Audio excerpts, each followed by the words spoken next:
Welcome to Dynamic Piano Academy Online. In this video, you'll learn to play Skip to My Lou in C major and D major. The left hand will utilize split chords, where you'll alternate between the bass note and the top two notes of the chord, like this.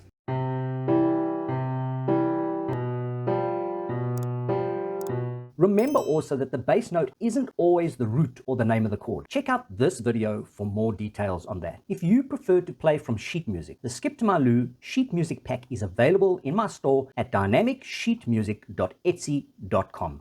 Let's get started.